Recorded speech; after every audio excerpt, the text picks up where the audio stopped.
Це відео за допомогою прихованої камери було зроблено, коли людина перебувала у фазі глибокого сну.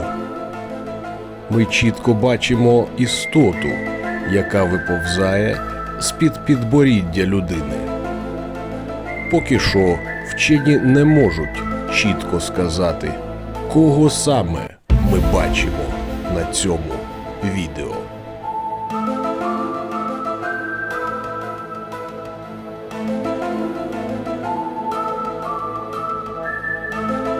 Крокодил і папуга 50 на 50.